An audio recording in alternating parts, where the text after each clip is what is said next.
I was treated very well by the McMahons, by Triple H, by a lot of the names, up there. So just the fact that Triple H is now the guy, not surprising because you could just tell he was a businessman in the ring and behind the scenes.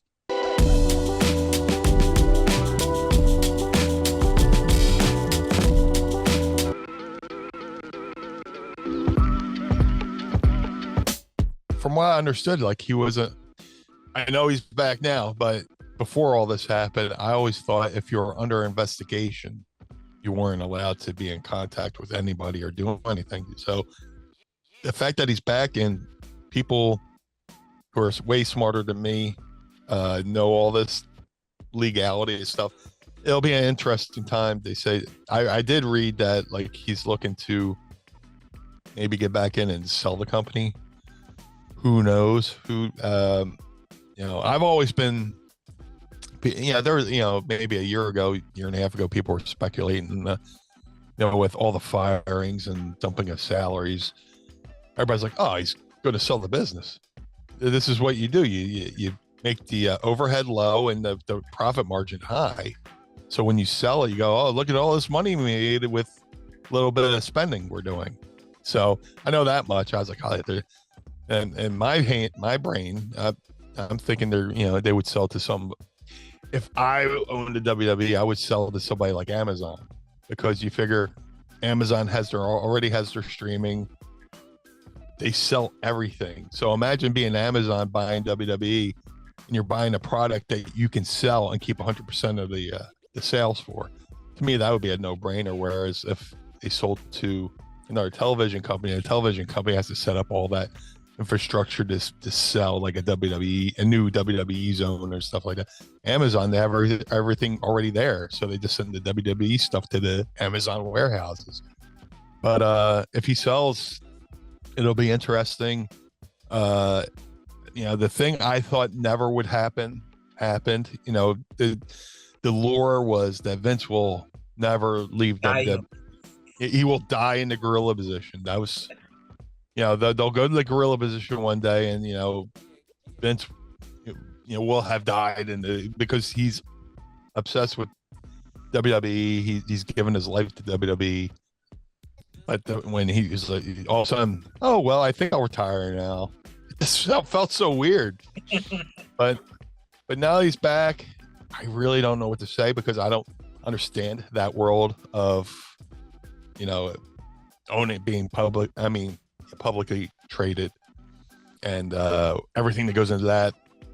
It's just speculation on my part. So if he's back, I don't know, but I will say I've been enjoying the Triple H tenure. I like the evolution of it, the openness to it. I mean, Shinsuke Nakamura working this past weekend with the Great Muta. That's amazing. The Triple H was cool enough to let him do that. And all the other stuff, and just like not, just being able to, have wrestling the way it could be or should be. Back in the day, WWF, when Hogan first won the WWF title, he wrestled in New Japan as WWF champion. To be able to work with different companies and stuff like that. I liked what Triple H was doing there. But with Vince back, I don't know what's going to happen. I can't even speculate. I mean, you were right there when Generation X was the hottest thing in the business. Yeah.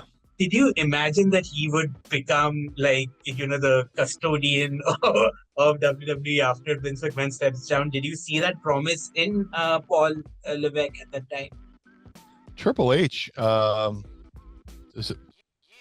hate to sound corny, but he's a student of the game.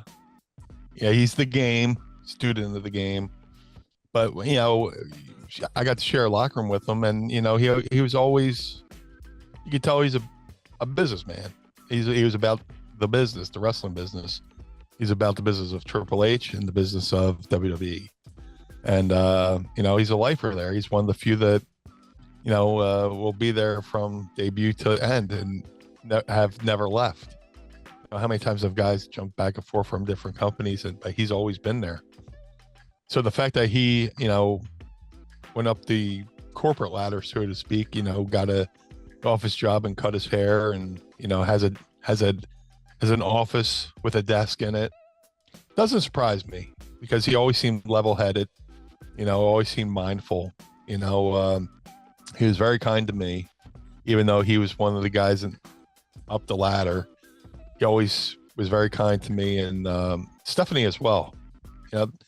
I was treated very well by the McMahons, by Triple H, by a lot of the names, up there. So just the fact that Triple H is now the guy, not surprising, because you could just tell he was a businessman in the ring and behind the scenes. And then that's how you have to be when you're in the business. Some people treat it like fun and games, and those people don't really last that long.